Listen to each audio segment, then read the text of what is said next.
Salut les amoureux du ballon rond, j'espère que vous avez la forme ce matin. Après deux belles soirées en Ligue des Champions pour nos clubs français, place à l'Europa League hier soir et globalement les clubs engagés ont magnifiquement représenté le foot français, à part un club, mais on commence à être habitué. Commençons par l'exploit majuscule du LOSC qui s'est imposé face à l'AS Roma sur le score de 1-0, une réalisation marquée très tôt dans la partie signée Haraldsson qui a suffi au bonheur de Bruno Genesio. Oser, c'est gagné, placard de l'équipe ce vendredi matin avec le nom du héros dans le texte, un titre évidemment en hommage au portier Berk Özer, auteur d'une performance rarement vue dans le football moderne et encore plus au haut niveau. Le gardien lillois a tout simplement arrêté 3 pénaltys tirés coup sur coup. Le gardien turc a dû repousser 2 tentatives de l'attaquant romain car l'arbitre a estimé qu'il n'était pas sur sa ligne au moment de la sentence. Face aux 2 ratés de son attaquant, l'AS Roma a changé de tireur mais Mathias Soulé a aussi buté sur le bulldozer, ça muse l'équipe. Une performance légendaire qui a dégoûté la presse italienne à l'instar de la Gazzetta dello Sport. Auteur d'un bon début de saison avec le LOSC, Berk Özer a définitivement convaincu les supporters, lui qui a eu la tâche difficile de remplacer Lucas Chevalier parti au PSG. Dans le même temps, le GC Nice a prolongé sa série à 14 matchs européens consécutifs sans victoire après sa défaite 2-1 face à Fenerbahçe. Very nice placard photo match sur sa une, c'est la 7ème défaite en 10 matchs pour les hommes de Franck Hes qui ont été plombés par un but dès la 2e minute.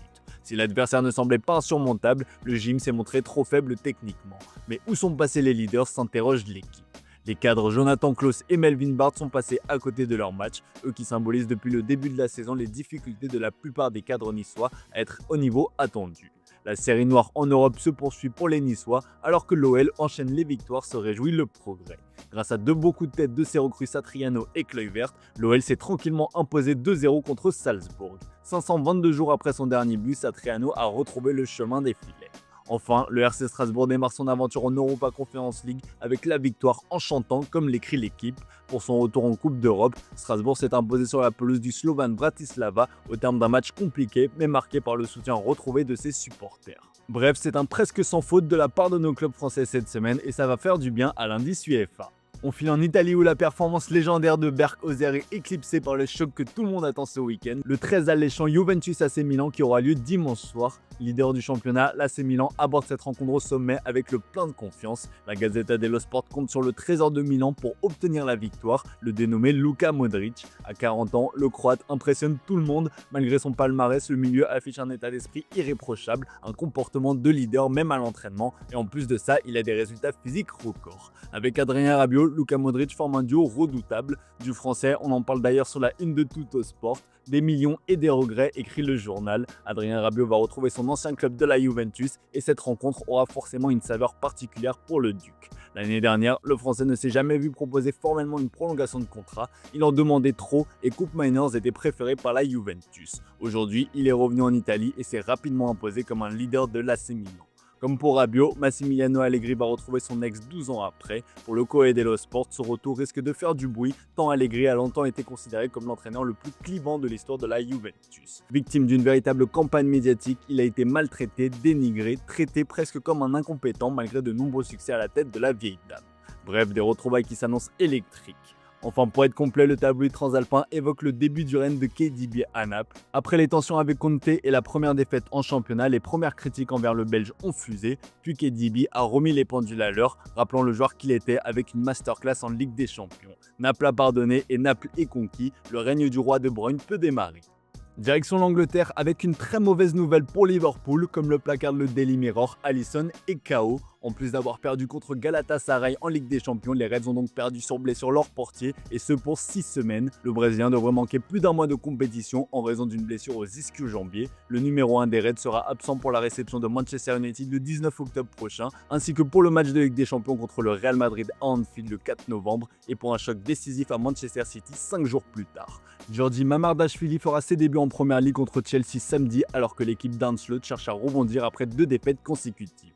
La situation est inquiétante à Liverpool, mais rien comparé à ce que vit Manchester United. Chaque saison, on se dit que les Red Devils ne peuvent pas faire pire, et chaque saison, ils démontrent que si. 14e du championnat, les hommes de Ruben Amorim restent sur 3 défaites consécutives. Et malgré tout, Ruben Amorim ne semble pas inquiété par sa direction qui lui maintient sa confiance. Mais à en croire les Scott, ancien joueur de Manchester City, tout ça est une stratégie claire de la part du board mancunien. Comme le relaye le Daily Mirror, Manchester United a un plan derrière la tête qui se nomme Gareth Southgate, l'ancien sélectionneur de l'Angleterre qui n'a pas vraiment une belle cote auprès des supporters. Selon les Scott, le club laisse délibérément la situation empirer au point que ceux qui doutaient autrefois des qualités de Southgate seraient désormais ravis de le voir nommé à Old Trafford.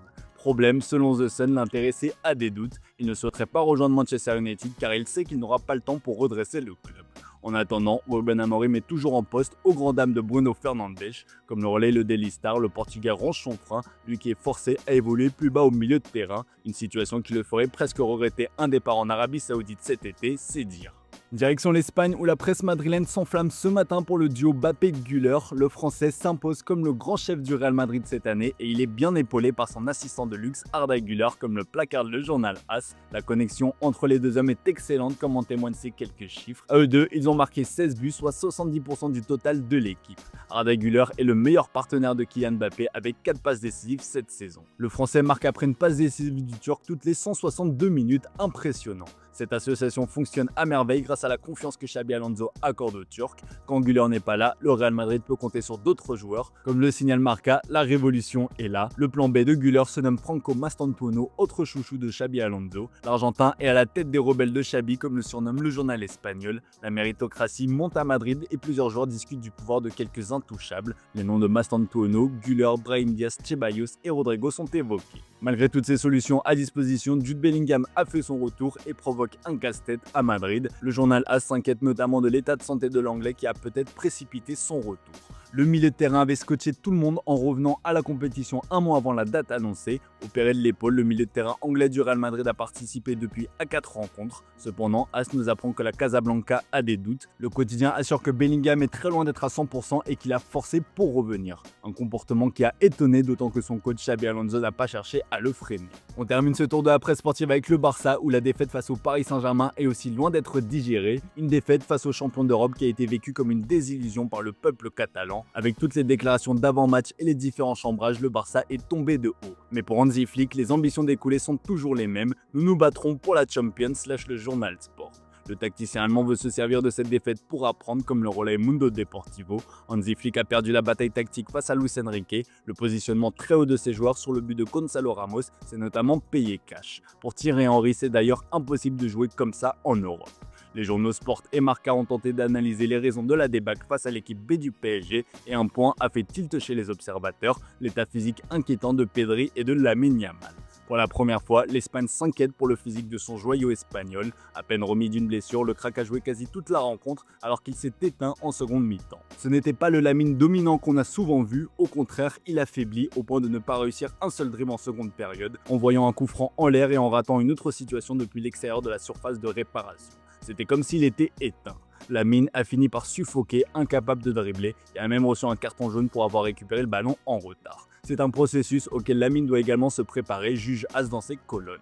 Comme pour Bellingham, le retour de Lamine Yamal a peut-être été précipité et sa future convocation avec l'Espagne ne risque pas d'arranger les choses. Selon la presse espagnole, Lamine Yamal sera convoqué en sélection ce vendredi alors que Lamine Yamal et Williams sont revenus blessés de leur dernière convocation avec l'Espagne, rappelle le journal AS sur son site. Au Barça, on craint une possible rechute si le joueur est convoqué pour les matchs contre la Bulgarie et la Géorgie. Une guerre pourrait alors éclater entre le Barça et la fédération espagnole. Voilà les amis, c'est tout pour ce matin. Merci pour votre fidélité, très belle journée à vous. Comme d'hab, on se retrouve en fin d'après-midi pour le dernier JT Foot Mercato de la semaine.